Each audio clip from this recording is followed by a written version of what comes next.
This episode is brought to you by Marvel Studios Echo. All episodes streaming January 9th, only on Hulu and Disney+. Rated TV MALV. Viewer discretion advised. Maya Lopez has betrayed her mentor, the notorious Kingpin. Now on the run, she returns to her hometown to prepare for the biggest fight of her life. Don't miss Marvel Studios' hardest-hitting series yet. An epic 5-episode event. Marvel Studios Echo. All episodes streaming January 9th, only on Hulu and Disney+.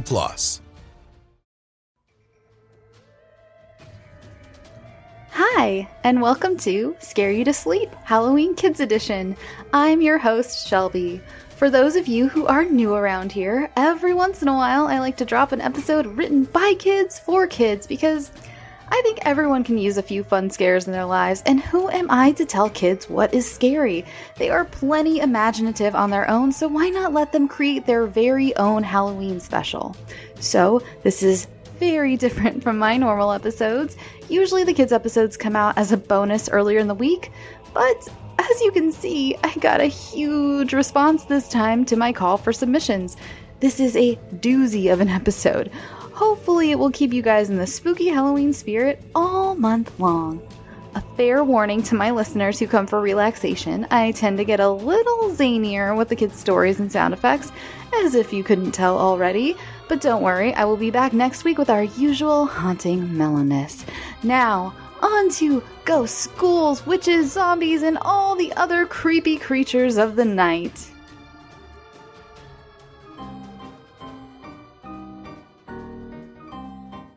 Pumpkin Trouble by Aiden, age 9. It was a Friday night, a couple of days before Halloween. My parents decided to go out to dinner and see a late-night movie.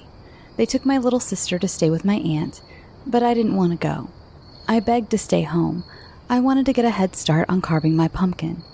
Even though it made my parents nervous, they agreed to let me stay by myself as long as I didn't go outside and I kept the doors locked. As soon as they left, I grabbed some old newspapers to cover the dining table, found the spooky patterns and carving tools, and set my pumpkin on top of the table. I was ready to carve the best pumpkin ever. I began by sliding a big carving knife into the top to cut the lid and remove all the seeds and slimy bits. Not my favorite part. But wait, is that blood? No, that can't be blood. It's probably pumpkin guts in the low light. Oh, wait a minute. Did I just see eyes on my pumpkin? I don't even have the top completely cut on my pumpkin yet. No, it must be my imagination. I think I need a glass of water. After drinking my water and calming down a bit, I thought of the perfect pumpkin design. I went back, sat down, and got situated, but where's my pumpkin? All that was left was a puddle of blood on the dining room table. I frantically began searching for my pumpkin. How could it have just disappeared? Deciding it had to be my imagination going wild because I was home alone and overly tired, I made my way to the bathroom to get ready for bed. Then I went to my room, turned out the light, and climbed into bed. I soon began to drift off to sleep when all of a sudden, I hear a cold, low laughter. The next thing I knew, my closet door slowly squeaked open, and I heard a thump, shuffle, drag, thump, shuffle, drag, thump, shuffle, drag. It sounded like something was headed to the foot of my bed. I struggled to see what was coming, but my room was too dark. I wanted to get up and turn on the light, but I was just too scared. Something jumped on my bed. Hoping it was just my cat, I got enough courage to reach under my pillow to find the flashlight I kept there. I clicked it on and shined it. Instead of my cat, I saw the most gruesome pumpkin face I ever saw. It had sharp, jagged teeth and eyes that glowed blood red.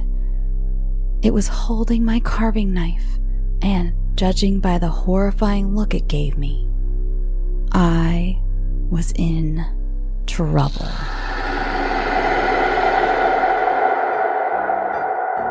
Ghost Sighted by Dylyn Wojcik, age 11. Back in 1989, Cooking Labs Incorporated were working their hardest to make the most efficient kids' baking oven yet. But in order to do so, the company needed special resources, such as radioactive materials. The only source close enough was at Old Times, a shut-down carnival. There had been creepy sightings there, but they needed to get this to work. So they sent in a robot to retrieve the substance. The robot that they sent in had a camera, a GPS, and a radar. They hooked up the screens and could see what the robot was seeing. They were ready for the mission. The robot rolled into the area, which was covered with a thick fog. The workers looked at the camera as it revealed the old, creaking ruins of the fairground. The metal creaked in the wind as the robot drove by. Sir? Said one of the workers nervously. What? Said the boss. I'm picking up a figure on the radar. It seems to be moving towards us, replied the worker. Quick, hide the robot. We can't be seen, said the boss. They walked slowly as the figure passed them. The figure was gray, even his skin. The workers felt a chill go down their backs. Help you, replied a voice. The workers looked in horror as a clown grabbed the screen. Cried the workers as the lights went out. A terrifying laugh filled the room.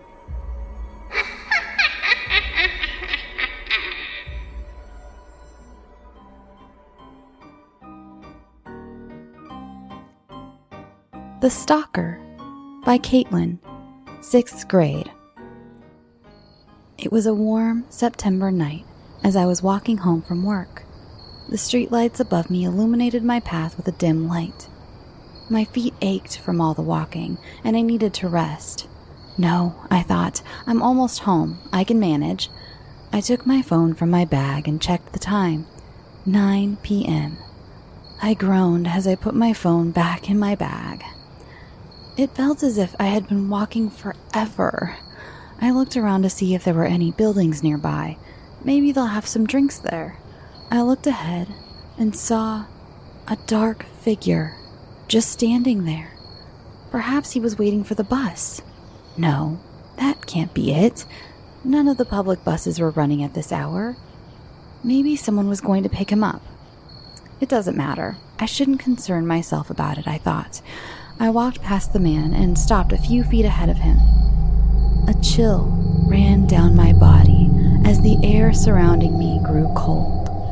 I looked back at the man to ask if he could feel the cold air as well, but he was gone, and so was the cold air, disappeared into thin air. I continued to walk home, and I felt relieved when I first started to see the rose bushes surrounding my home. I walked up the driveway to my front door to find a package at my front door. This must be the package I ordered. I walked inside to turn on the light, and when I did, the light reflected a dark silhouette in the far corner of the living room. Frightened, I threw the package on the ground and raced to my bedroom. I slammed the door shut and raced to my bed. I didn't bother to put on PJs, for all I wanted was to feel the comfort of my warm bed. After a few minutes, I figured it was safe to go out of my bedroom to get the package. I slowly climbed out of bed and walked to the door. Suddenly, a chill ran down my body. It felt like something was wrong. I looked back at the room and saw the man in the farthest corner of my room. This time, a toothy grin was plastered on his face. I couldn't move. I was frozen as I watched him walk closer to me. Then, I sat in my bed as the sound of my alarm clock rang through the air. I was so relieved at the fact that what had happened was only a dream. I got out of bed and slowly walked toward the door. As I reached the door, I placed my forehead against the smooth wood. What a dream, I thought as I turned the doorknob. I swung the door open to be met with the gaze of a man with a large grin on his face. But that wasn't what frightened me the most. It was his eyes. His glowing, blood-red eyes. The Killer Clown by Riley Holmes, age 7. Once there lived a thief. His interest was trophies. That night, he snuck out and found the biggest trophies and smallest trophies, but his eyes adjusted. He saw there were killer clown statues. He just froze, and then he saw the killer clown statue's eyes open. It just seemed like the more the clown's eyes seemed to open, the darker it got. Then, the thief saw a knife appear in all of the clown's hands, and the chief killer clown named Dylyn said, Any last words?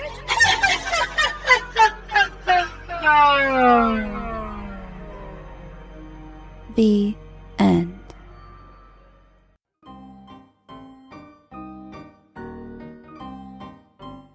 Annie Gray, age 9. This is called The Creature. Prologue. A waterfall splashed and roared. The night sky cradled the moon. Shh, we can't let anyone hear us, the girl giggled. I don't think anyone will. The waterfall is deafening, the boy said. Oh, shut up, Levi. You're ruining the fun, the girl said. What fun? Sneaking outside after dark is fun? You haven't even told me why, Kingsley, Levi shouted. Kingsley sighed. I'll tell you when we get there. They both laughed. Kingsley huffed. Come on, slowpoke. I'm coming. Finally, Kingsley said, exhausted, they came upon a beautiful lake. The moon hit it just right. Here we are. This is why I wanted you to bring your bathing suit, Kingsley said, satisfied. Then they got into their swimsuits. Woohoo! Kingsley screamed. They splashed and played for hours, but something was just off. Chapter 1. Levi.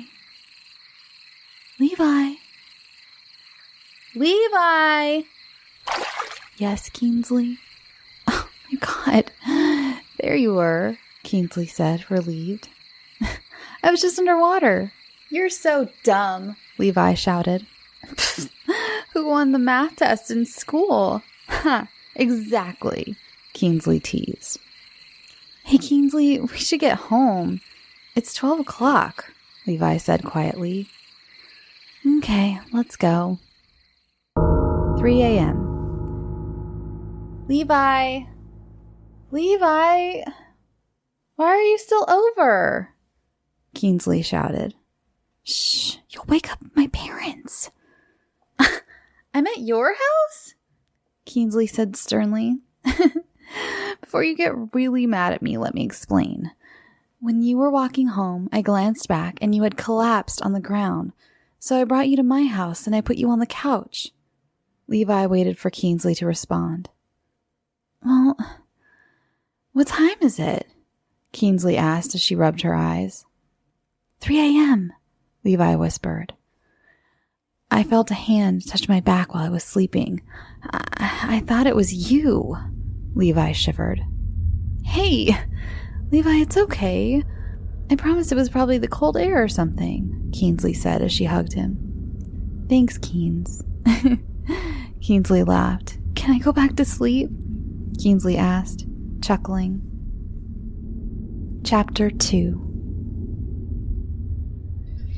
The birds sang. Levi pushed the snooze button. Shh, alarm clock. I'm tired, Levi said with a yawn. Oh my God, Levi heard from downstairs. What is it? Levi yelled as he ran down the stairs. Oh my god, there!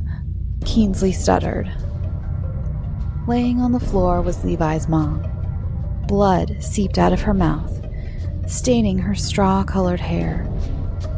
Mom? Levi scrambled over to his mother. Mom! A tear ran down his face. Quick, find the wound. I'm calling Dad at work, Levi yelled. Hello, this is Nathaniel. How may I... Dad, this is Levi. Mom, she's dead. What? Call the police. His dad shouted. I'm coming now. 15 minutes later, 2 cops and an ambulance arrived. The cops searched the house, but the killer wasn't anywhere. Chapter 3. The next day. News of the murder spread all through the town. Breaking news. Mysterious murderer. The reporters all stated. The police came and asked Nathaniel a bunch of questions. When the kids went back to school, the school deputy got on the announcements. 7:00 p.m. curfew until further notice. 3 days before the murder. Shush! I don't care that you're mad, Terry, Levi shouted, assuming the noise was his neighbor again. Then it got louder. Shut it! Then, the creature walked into his doorway. It was terrifying. Blood trickled from its claws and puddled on the floor as the monster made a rasping gasp for air. Its skin was pale and crinkled like paper. Its eyes were covered by blood and dirt-stained cloth. But the worst part was that his mother stuck to its claw, and he realized that she had been the one who was screaming. Her body was limp now and had huge, sharp claws sticking through her stomach. Levi woke up with a start. He was drenched in sweat, but it had only been a nightmare. He sighed and went back to sleep.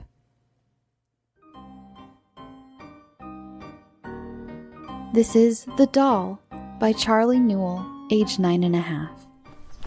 One day, a girl named Annie was camping in the woods all by herself. She went on a hike, and about halfway through, she smelled something vile. Something like a body decaying. What is this awful smell all the way out here, she wondered. A few moments later, she found a doll. It was a beautiful doll with deep red hair pulled into tight braids, and her cheeks were the rosiest cheeks Annie had ever seen. Her black and white dress was wrinkled and torn, and her blood-red lips were glistening. Annie didn't mind. At the end of the trip, Annie packed up her stuff, including the doll, and went home. Annie and her doll were inseparable. They did everything together. They played on the swing set in the backyard together, ate PB&J together, and Annie even kept her new friend in her backpack so she wouldn't get lonely. After a while, Annie decided her new friend's name would be Sabrina. Annie made her a little doll bed so she could sleep comfortably. She loved Sabrina with all her heart. That was her mistake. 13 days later, Annie was reading in her room. It was 9 p.m., Saturday night. Slowly but surely, she saw her doll sit up. Annie was paralyzed with fear. The doll pointed at Annie and whispered, "You're next." Annie saw the doll take a knife out of her dress and suddenly reappeared right next to her. Annie screamed so loudly she rattled the windows. By the time Annie's parents got there, she was already dead. 2 minutes later, her parents were too. This one is by Farynn, aged 9, and this is called Susie's Closet. It was 12:30 on a Saturday night when Susie woke up from a nightmare. She had been being chased by a monster that was big and black with sharp teeth and claws like knives. She could hear noises coming from her closet, so she got out of bed and went down to her parents' bedroom to tell her mom, who told her that she was just hearing things. But Susie knew that the noises were real. The next day, when Susie's mom woke her up for breakfast, she noticed that the closet door was open a crack, so she quickly got out of bed and went downstairs right away. Susie's mom was making pancakes and clearly didn't notice that their dog was barking at the wall, even though nothing was there. There were some strange things going on in Susie's house.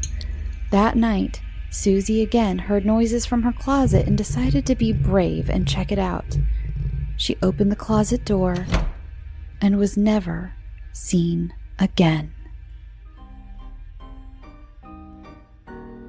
Castle of the Old Witch by Logan Mims, age 6 3/4. Author's note: this is a sequel to Werewolves in the Woods.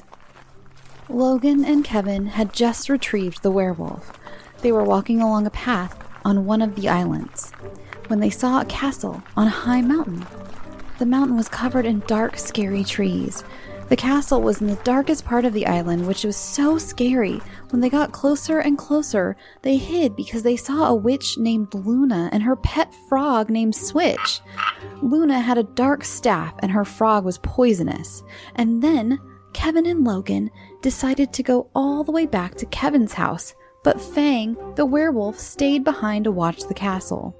At Kevin's house, there was armor and weapons. That's also where Logan had left his magical necklace before they went on the walk. He had gotten some new powers overnight, the day after they got the werewolf. So Logan's necklace had way more power, and Logan found a stick and a holder for something like his necklace.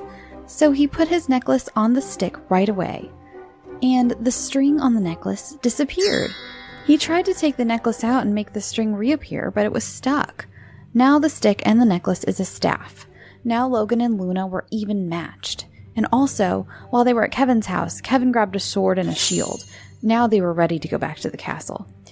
At the castle, Kevin and Logan went around to the back of the castle to see if there was a back entry. There was an entry that was really close to the other entry, like right down the hall. And then they snuck out behind Luna and attacked Luna. But Luna could fly and dodged the attack. But Logan could fly too, and Logan had also gotten a power where he could make light explosions out of his staff. Once she was knocked out, they went into the castle to explore. When they got a bit farther in, down at the end of the hall, there was a turn at the end where the back entrance was. There was a door that had the words, "Do not enter." "That sign means something that Luna doesn't want us to find is in there," Logan said. So they went in. It's the dungeon. Kevin and Logan had seen many friends of theirs in the dungeon, but the keys to the jail cells weren't in the dungeon. So they were in the office with a robot named Crank. There was a small hole in the door, so they destroyed the robot with the blaster from Logan's staff, and then they saved the friends. They went back into the office because they saw the sword sharpener and left the sword there to see if anything would happen. But nothing happened, so they just left it there because they didn't need it. So then they went back outside to meet Fang, but once they got out there, Luna had woken up.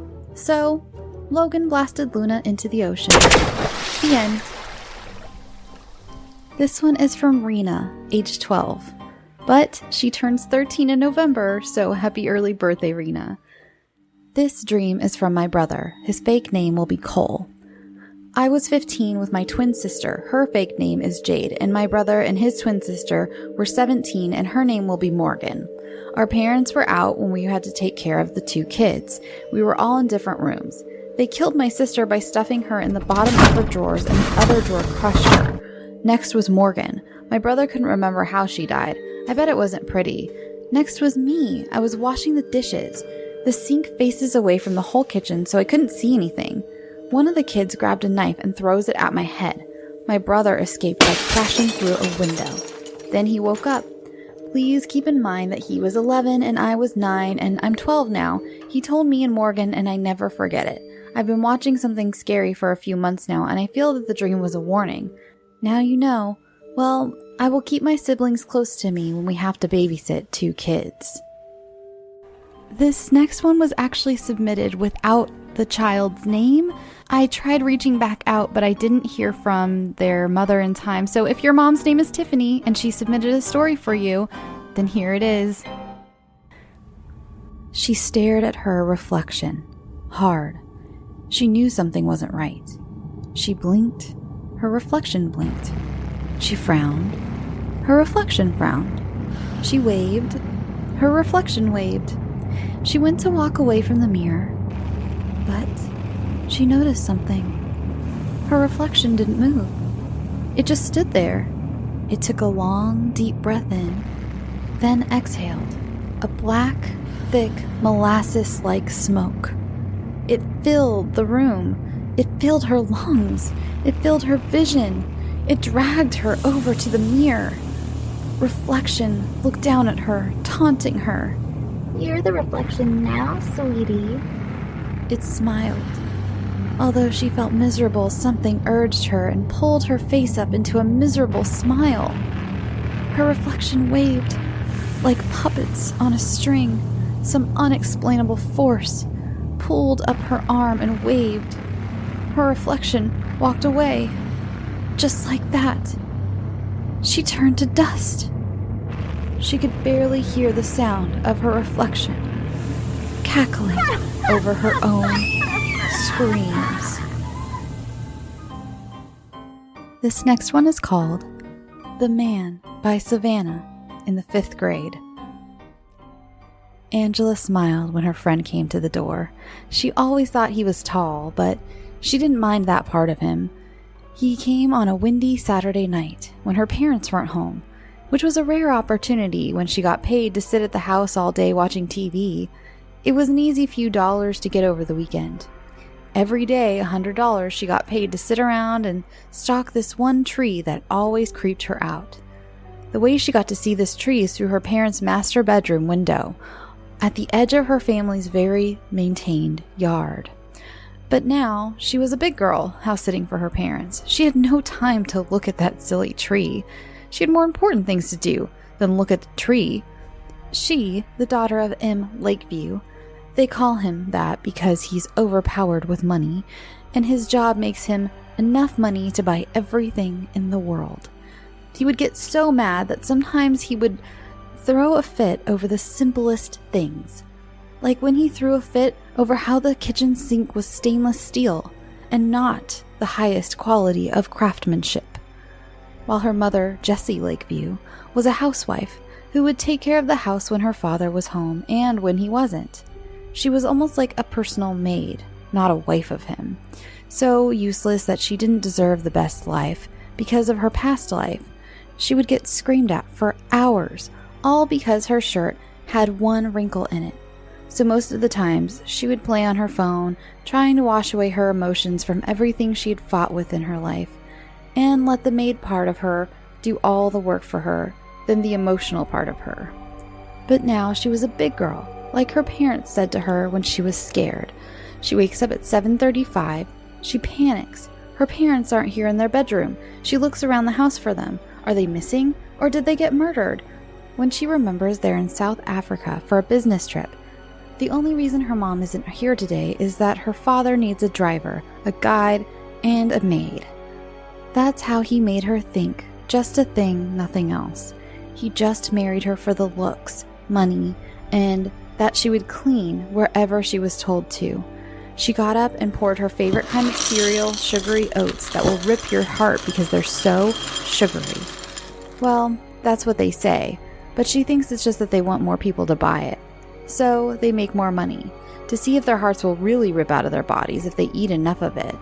They just wanted to be a big, fat, fake YouTube star, even though they don't make enough money to make it in this world. She starts eating the cereal when she faints right in the middle of the kitchen floor. When she wakes up, she is in her bedroom, her bright pink and baby blue room. The man who calls himself man says that he is a miserable misfit man, so he counsels himself by the name, which is fine with Angela because she was bored of watching YouTube videos on her phone, but now she could play with the man. But he didn't want to play dress up with her. He wanted to talk about her parents. which seemed strange that he wanted to talk about them. But it didn't hurt her to talk about them. He asked very silly questions about them, like when he asked her about their personal life, like what school do you go to, stuff like that. But one thing did seem strange to her about the man. He always dressed in black from head to toe. When her parents got back from their trip, they gave her a big hug, but it didn't feel like they were her parents. She asked them about their trip, but they didn't reply to her. A week passed by, then a month. Still, they won't talk to her. Then, when she wakes up, she finds her parents dead on the floor with a 12-inch butcher knife in both of them. She turned around and saw in their chests that there was a note scratched into their skin. It said, "Now we can really play." She wanted to scream. Then that man hushed her and came to her and said, "Now we can play with no interruptions by Mommy or Daddy." The rest of these are from Miss Kendrick's 3rd grade students, and the first one is called The Disappearing House by Lily Galyean. One day, a girl named Elizabeth was riding her bike. While she was riding, she came upon a spooky house. She got off her bike and rang the doorbell. The door opened on its own. She walked inside. The floor creaked under her feet as she stepped. On the wall, the pictures started to move. Then, one by one, they started to disappear. Elizabeth disappeared with them. Elizabeth found herself in a room. There was a phone that said, "Ring me." So she did. She heard a voice in the phone that said, "Watch your back." Elizabeth turned around and saw a creepy clown. She screamed and ran, but the clown caught her. The clown used his spraying flour to spray her with poison until she fainted. When she woke up, she was in a dark room and tied to a chair with a red ribbon. The walls started to move towards her, and she was afraid she would be crushed. Elizabeth remembered that she had a pair of scissors in her pocket. She freed herself from the ribbon, but she was not safe yet. She looked around the room and saw an exit. Elizabeth ran towards the exit, but it disappeared. She was afraid she would be trapped forever. Elizabeth saw a light in the corner of the room. It was her brother holding a flashlight. Her brother laughed and told her that he pranked her by setting up a haunted house. Her brother showed her how he did all the tricks. They walked out of the house together. Elizabeth asked her brother about the clown trick. He said, "What clown?"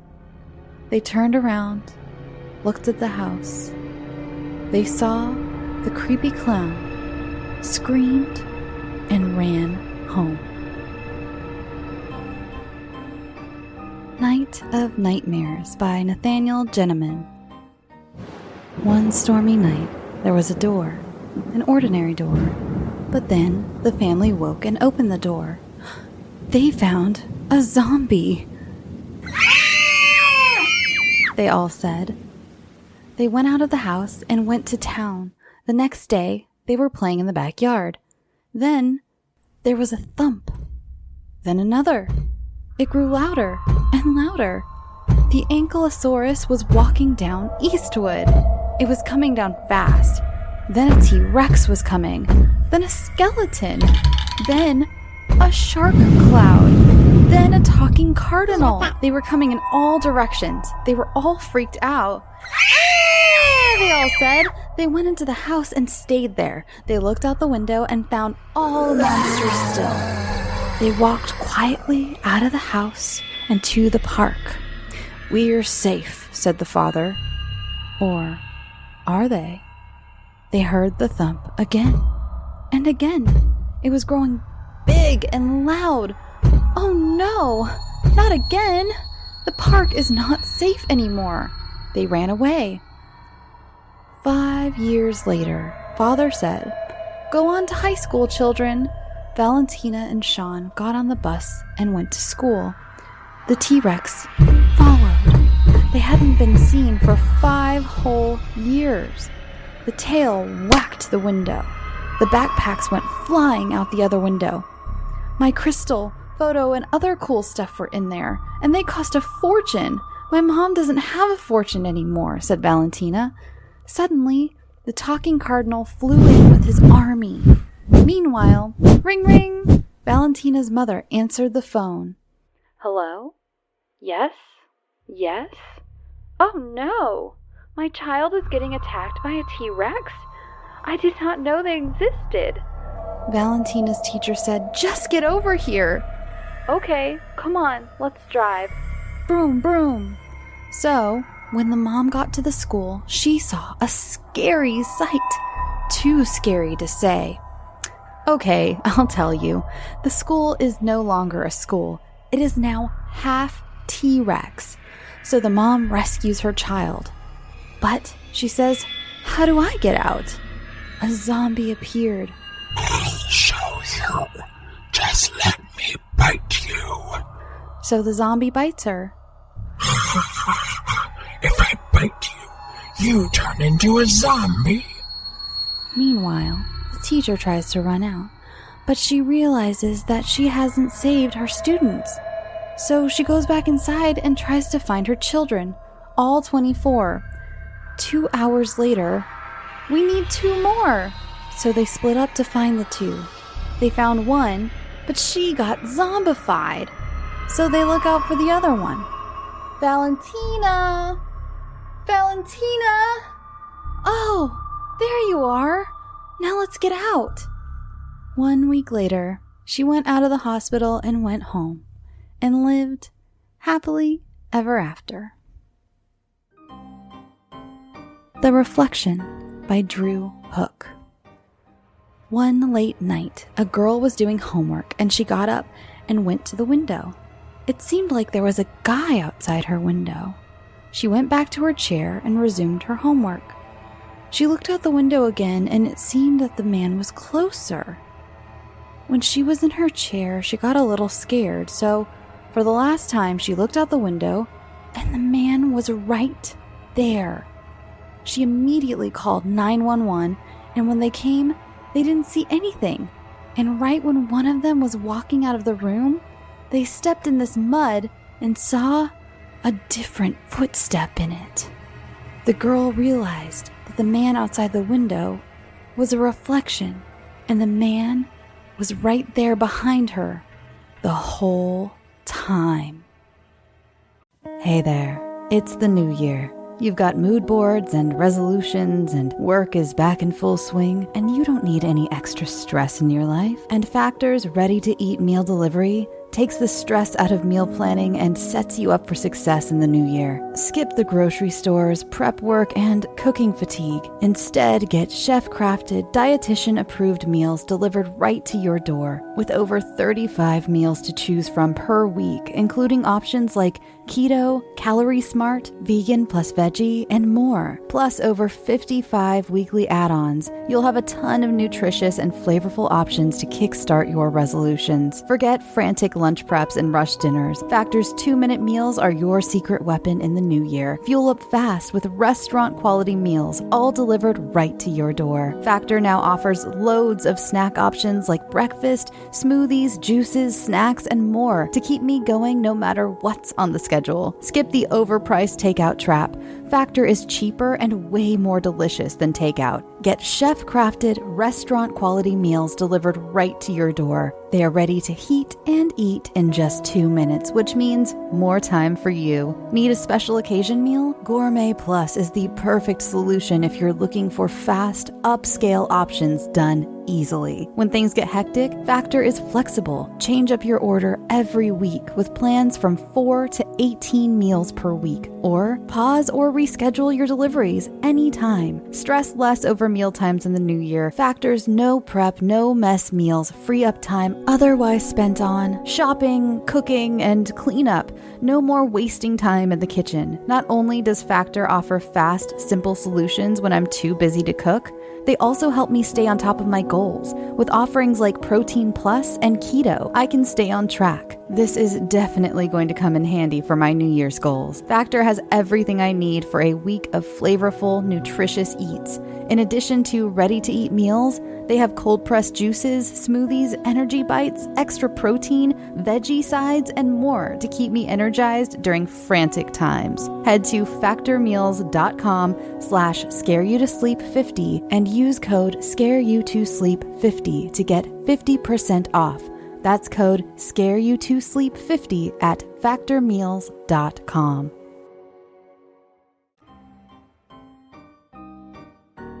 Gone the Nails by Anna Claire Russell and Alice Thompson. Mary was going to get her nails done. She got black with orange eyes on them.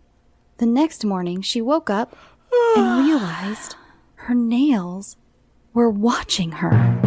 She was so scared. She tried to remove them, but they would not come off. They kept on watching her. So she put on gloves. But they burned holes through the gloves. Everyone she shook hands with disappeared. She went to the nail shop and tried to get them removed, but they would not come off. So she got super strong, spooky relief nail polish remover, and they came off. Little by little, the people that disappeared came back. The Woman in the Mirror by Kaitlyn Bush. Once there was a girl, and she loved looking in the mirror. She would always bring a small mirror everywhere she went. She even slept with mirrors around her. But one day, she woke up, and her reflection was blank. And later, she died. Now, she haunts every mirror in the world. So watch out. She might come to your mirror next. Pumpkin Pies by Samuel Groesse. Hi there, I'm a mysterious stranger. Okay, I'm just the narrator. But anyway, there was once a poor family with 2 kids and a father. Rafferson Raffi L. Pony, the eldest child, is today 39, but the story takes place when he was 12. His 3-year younger sister, Jessabella, is 36, but was 9 at the time. One day, they went to play baseball with some friends. When Raffi got on third base and was gonna get a run, his dad said, "Raffi, Jessie, time to come in. Supper's ready." They said bye to their friends and walked inside. As they were eating, Raffi said, "Dad, how did Mom die?" "Right, I forgot to mention that their mom died." "Well," muttered Dad, "your mom got lung cancer. That's why I don't smoke anymore." If you were alive before their mom died, you'd probably see their dad with a pipe in his mouth. He does still smoke, but very rarely. After supper, the kids put on their pajamas and hopped into bed. When it struck 1:30, Raffi woke up from a bad dream. He went downstairs, very cautious about getting caught, when he found Jessie outside. She was in a trance while staring up at the moon. "Hey, Jessie," whispered Raffi. "What?" she whispered back. Raffi went outside to check on her. "Rafferson Lee Pony Jr.," said a ghostly voice. "What? Who's there?" said a frightened Raffi. "Jessabella Lunky Pony," said the ghostly voice. "Help! Help!" Jessie shrieked. The kids shook in fear. "It's a ghost," said Jessie. The kids heard the ghost say, "You're my pumpkin pies." It said it again. "You're my pumpkin pies." The kids somehow fell asleep in the grass. Before dawn, Raffi woke to a surprise. Jessie wasn't there. "Jessabella!" screamed Raffi. He ran till he could no more. Jessie fell from the sky, but she was round and orange. She turned into a pumpkin. Now, you're probably concerned. She didn't die. Raffi caught her, but Raffi started to fly. He was being taken by the ghost. Then it had a shot to put him asleep for 3 hours. The ghost sprayed it on his arm, but she was startled by Raffi jumping and recognizing his inflating arm. "Ah!" yelled Raffi. He nearly jumped off the cloud. His arm started getting dull stripes. Jessie came up, still half pumpkin. Luckily, only his arm turned into one. The ghost almost got away, but Raffi threw the pumpkin magic and punched it, spraying deadly pebbles on the ghost. Jessie turned back to normal. They soon figured out the ghost was their mom. Now, things like this happen to their kids, too. Isabella's Doll Side by Evaline McKee. One day, a girl named Isabella invited her friend over. The friend's name is Pippi. Isabella and Pippi sat upstairs talking about how hard it was to live with her parents at the age of 18. So, they decided to run away. A few seconds later, Pippi stepped up to the door and told Isabella's parents that she was gone. They went searching for her, and Isabella's parents remembered that Isabella's favorite place to go when she was mad was the pond.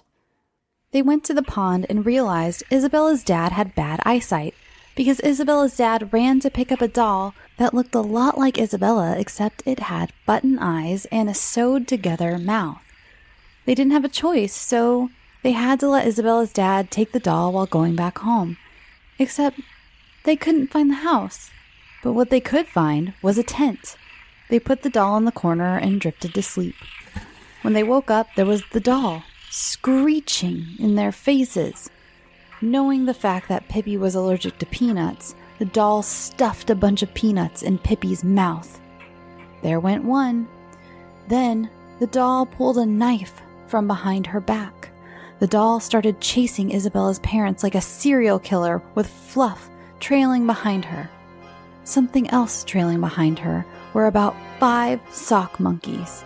They heard something that sounded like their daughter, Isabella, saying, Where am I? Then Isabella's parents followed the sound. They didn't see Isabella. They saw Pippi, which was a ghost, with more ghosts behind her. They started chasing Isabella's parents. The couple ran. Then the dolls started running from the other way. The couple turned around as Ghost Pippi yelled, "Gotcha!" Then clowns started coming from the right, and more sock monkeys came from the left. They all circled around the couple until they heard a loud, "Stop!" The dolls, clowns, sock monkeys, and ghosts looked toward the sound. They gasped and got in a straight line, one on the right and one on the left. They bowed and said, "Your Majesty." In the middle of the 2 lines was a tall girl with black hair and tan skin. It was Isabella. Isabella's face glitched to look like a doll, but went back to normal. Isabella's mother said, "Did you see something?" "No," Isabella's dad said. "You must be seeing things." "I guess," Isabella's mother said. As the girl got closer and closer, she started looking more and more like Isabella. When the girl finally stopped, they realized it was Isabella. She said, "Hi, Mom. Hi, Dad." Her mom said, "What on earth have you been doing?" Isabella said, "What on earth have you been doing?" "I've been looking all over for you," said her mom. Isabella said, "Well, now you can see me." "Now you get in the car," her mother said. In the back of the car, Isabella's face glitched again, but this time, it stayed. The Last Light by Alice Butterick. Once there was a girl. Her name was Kaitlyn. She was sweet and well-mannered. She loved to play. But her twin was the opposite. Her name was Sky. One night, the electricity went out. Kaitlyn was terrified because Sky scared her. It started to rain. Kaitlyn ran to her mother's room. No one was there, so she ran to the living room. no one was there. She went running to her neighbor, and no one was there either. She could not find anyone, not even her sister. She was scared. She had nobody to talk to. She found out that nobody was on Earth. She was the last light. The Doll by Kennedy Laird. My name is Elizabeth, and this is my story. My parents passed away when I was 2 years old. I was adopted by a woman named Miss Mary. She taught me everything. When I was older, I moved back to my parents' house. When I was looking around the place, I saw a creepy doll. When I tried to move it, it was stuck to the chair, so I just went to bed. The very next morning, the doll was in the dining room. Breakfast was cooked properly and neatly laid out on the table. I called the police and the FBI to come check the house. They found no evidence but the doll, so they shined a blue light. It was a special light that was used for unseen evidence. The doll had washed off all the food. I was so terrified. At the time, I knew the doll was possessed. When the police left, I packed my bags. When I walked to the door, I saw the doll just standing there, holding a sign with words saying, "Beware, do not leave this house." I kicked the doll over and drove to Miss Mary's house and slept over at her house. The next morning, I woke up like normal, but I found the doll lying right next to me. I asked Miss Mary what the doll was doing in my bed. She said, "You packed it, dear." And I said, "No, I did not. It's possessed." Miss Mary asked, "Did you have a bad nightmare? Let me go and get you an ice pack." She left before I could say anything. I threw it away and put a heavy brick on it just in case it tried to escape. That very day, I left town. I drove to New York City. I checked into a hotel. It was crowded with people, but I managed to find a room. I was scared to go in, but I thought about it. How could the doll be here too? I hunched my shoulders and went in. I saw the doll. It kept saying, Hi, Elizabeth. Want to play? I screamed so loud, every adult, kid, and elderly person could hear me. They called the police, investigators, and the sheriff. They said there was no trace of a human, just a false alarm. Then I woke up. The doll was not there. I searched and searched. She had disappeared, and I never saw her again. The Haunted Place by Shrika, Balabhadruni. Once upon a time, I was in the woods walking around. Suddenly, I saw a house. It was very scary. I made a bad decision. I went inside.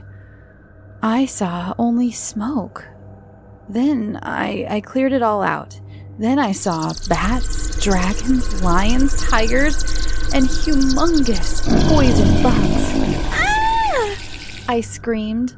I closed my eyes tight and ran. It felt like I ran for hours, and I did.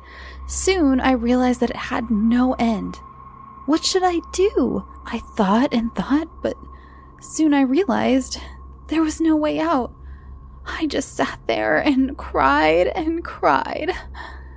Then, more spooky, scary animals came to me. I screamed, "Ah!" I ran and ran, but soon I realized I was running in place and all the animals were an inch close to my face. I screamed and all the animals covered their ears with their paws, and this time I actually ran. I also ran screaming, "Ah! Please help me!" When I was out of breath, I thought, am I going to stay here forever? Suddenly, the lights turned off.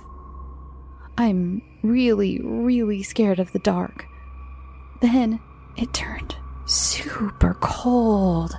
It was summer, so I was wearing clothes like shorts and half-sleeve shirts. I didn't know it would be so cold.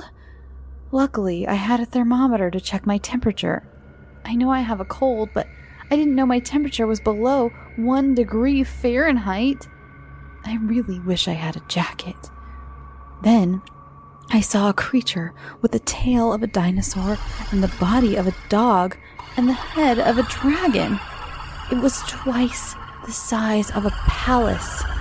I was breathing heavily and crossed my fingers and said, "Please, don't let me die. Please don't. Oh, please." Then, something inside me told me to yell as loud as I can, and I did. Well, I was lucky that I wasn't a meal. "Lily, wake up. It's time to go to school. Get up." The Destruction of Mount Olympus by Gardner, Hughes. Hades was walking through Tartarus where the worst mortals went. He saw a certain monster that was chained up and had guards all around him. He was enormous. He was very muscular. There were bones around him. Hades was thinking that if he could give the monster so much power, he could destroy the gods. The monster was called the Evil One. So, Hades released it. The monster was hideous. It had fangs, an enormous scaly tail, and was the size of a skyscraper. "That's almost the size of Zeus." Hades said, Serve me, and you will be all-powerful and have the gift of immortality. Now, beast, go and destroy the gods of Olympus. Make the mighty Zeus fall beneath your feet. Take my pitchfork to make earthquakes and bring Cerberus. The 3-headed dog will follow your command at all times. As the Evil One attacked Olympus, the gods tried to fight back, but the Evil One was too strong. The gods of Olympus began to fall, one by one, until the gods left were Poseidon, Ares, Zeus, and of course, Hades, because he lives in the underworld. As the gods battled, the earth began to tremble. The oceans were making hurricanes and tsunamis. There were thunderstorms and lightning. There was a war going on Earth. These gods were enraged until Ares was destroyed, and Poseidon, and all that was left was Zeus, king of Olympus. As Zeus threw his lightning bolts, the Evil One started to weaken. The monster was almost destroyed. Then, Zeus threw such a powerful bolt of lightning that the Evil One went to space. And all that remained of the Evil One was Cerberus, who had not done very much destroying. Zeus brought him back to the underworld, and Zeus made sure that Hades never made a monster again. But he was punished even more. He had to not run the underworld for a year, so that a lot of souls got stuck on their way to the underworld. Charon, the Soul Keeper, was very busy because the souls couldn't come through. Pumpkin People by Daniel Weber. Long, long ago, it was a dark and stormy night. A man had a pumpkin costume. When he put it on, he accidentally fell. When he woke up, he was a pumpkin person. He would make people turn into pumpkin people so he could rule the world and make the animals have pumpkin heads too. But one man, his name was JJ, which stands for Jackson Johnson, he was a professional pumpkin grower, and he had a gun that destroys pumpkins. So he got the gun, and when he opened the door, he saw about 10,000 pumpkin people. He didn't have a lot of darts to get them, so he used his darts wisely, so he could get them all. He snuck up behind one, He got it, but then he wasn't so lucky because the rest of them heard the sound. He hid and snuck around and got some of them, but then his darts were gone. He thought and remembered he had darts in his closet, so he snuck into his headquarters and got his darts. He put them in his gun, then got out of his headquarters so he could get more of the pumpkin people. Then he saw a bomb. He got the bomb and bombed a group of them. Then he got a bazooka and shot 1,000 of them. Then one snuck up and put a pumpkin on his head. But he quickly took off the pumpkin and shot the pumpkin person so it wouldn't happen again. He ran off and hid in a trash can. He saw one and got it. But they heard the sound again and ran to the trash can. JJ's heart was beating harder than ever in his life because they were right above him. But somebody made a loud noise that even JJ could hear through the steel that was soundproof. So somebody made a loud noise, and it was a man wearing a black suit with a tie. JJ peeked out, then fell, and he ran behind the building. He saw another man that was wearing the same thing the other one was. Then the streetlights turned on, and they ran away. JJ ran up to the man, but he couldn't see his eyes because he had on sunglasses. So he snuck up and took off the glasses and saw that his eyes were light blue and sparkled. Then JJ remembered he had 7 brothers, and they all wanted to work in New York. And he said hi to his brother. Then his brother got taken by a pumpkin. Eggplants and Potatoes by Valentina, Lara, Romero. One day, in the laboratory of Dilton Doyley, his naughty assistant, Reggie Mansell, took out the potato and eggplant that his boss had received from an alien. But he didn't know that if they were to put them in direct light, they would become evil and alive. Meanwhile, they were working on their latest invention, the pedal-powered motorhome with solar panels included. But a minute was enough time for the vegetables to grow evil and alive.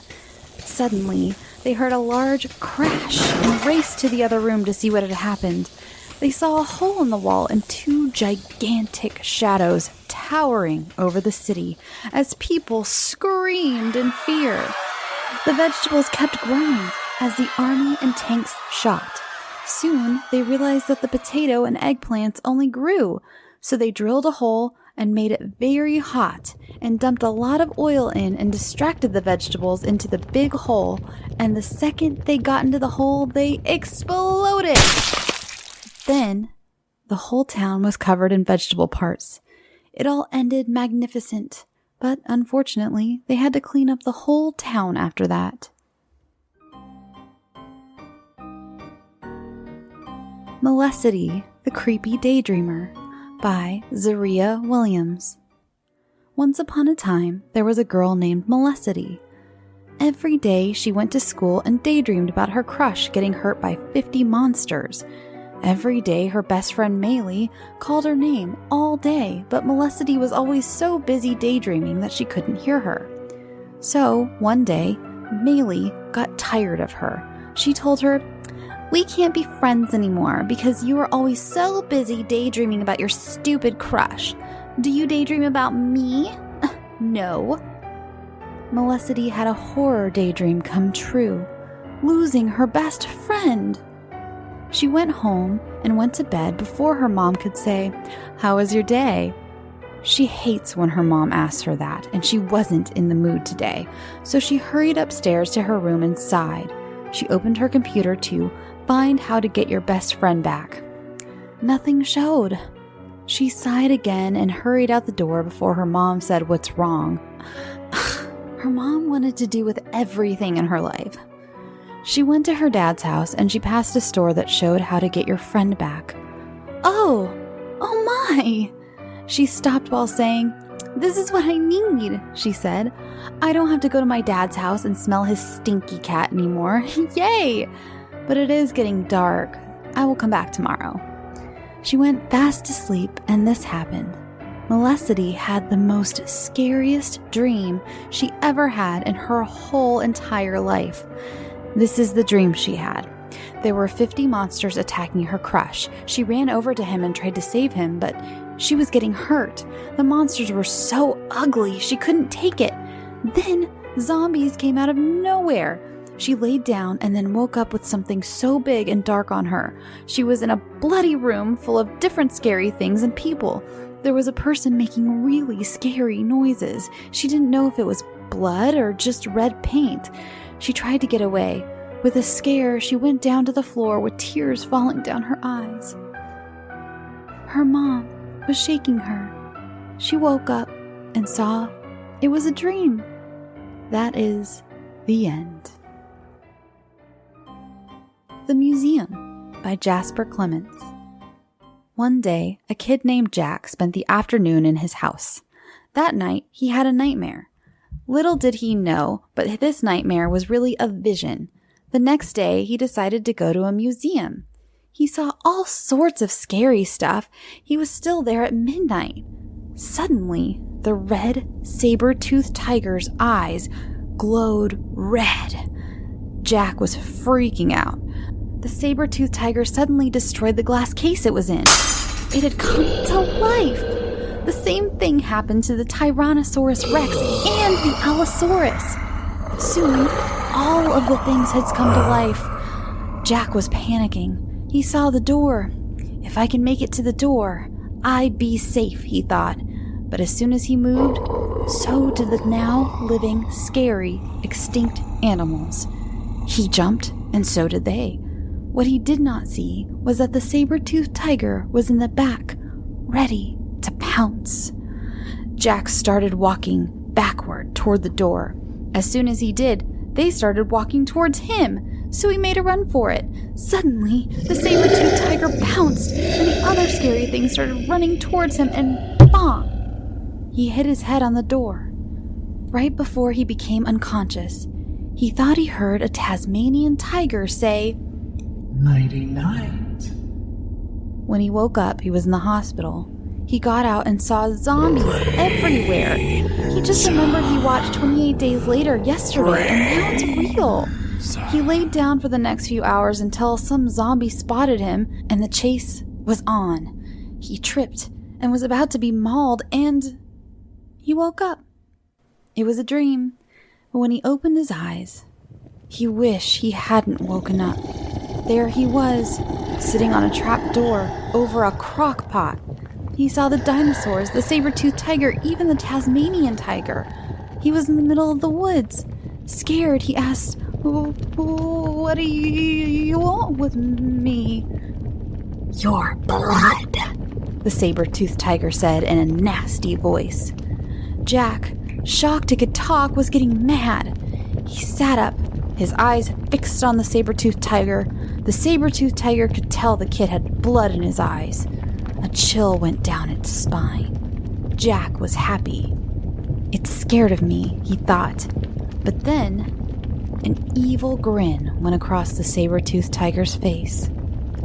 "You thought I was scared of you, eh? You were wrong." Suddenly, he took off his skin, and there was a cyclops right in front of him. Jack was speechless, so he threw a stick at him and was never heard from again. So, if you ever go to the museum at night, you will die. The Bad Dream by Noah Ham. There was a legend that a house on Gultatum Road was haunted. A boy was riding his bike when he saw the house. He was not scared of the house. He stepped on the old wooden stairs of the house. He rang the doorbell, and nothing happened. He started to walk away, then the door opened. Nothing was there. He walked in and heard a weird sound.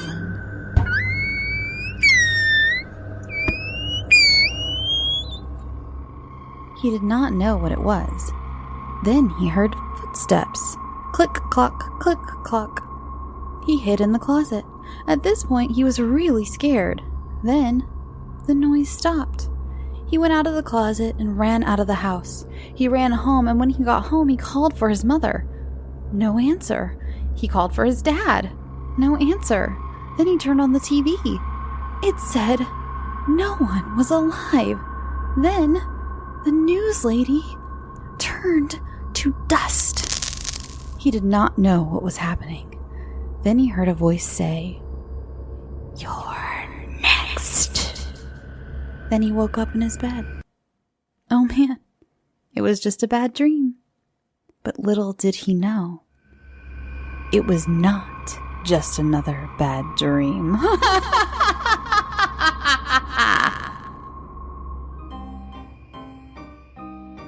And the last part of our episode is by 5th grade students. Enjoy!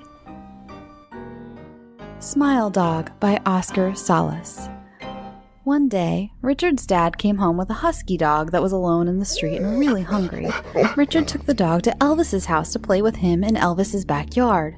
It was 8 o'clock and they were tired, so they went to sleep in Elvis's house.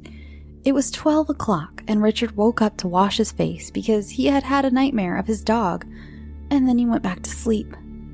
At 3 o'clock, he heard Elvis screaming. Richard was scared. He went to check on Elvis, and once he entered the room, there was a big wolf eating him, his dad, and his mom. He quickly ran to the phone and called 911, but once he saw the blood on him, hung up the phone and looked up slowly and saw the giant wolf over the top of him, and it ate him. Goosebumps by Galilea Tejada. There was a girl named Violet. She had one brother. His name was Joe. He had a friend named Jonathan. They were playing Fortnite in the living room. They went to ride their bikes and they saw a house. A very old and scary. Lots of trees around it. Jonathan said, "Let's go in." Joe said, "Okay," with fright. They knock on the door. The door opened on its own. Jonathan said, "Cool, let's go." They went to the living room. They went to look at the fireplace. There was a box. They went to get it and opened it. There was a book. When they opened the book, there was a doll that said, "Hi." The boys screamed and disappeared. The sister was so scared she went to go look for them. She saw their bikes, so she went into the house. She picked up the doll, and the doll grabbed her face. She died, but the doll stayed alive and said, "Slappy's back!"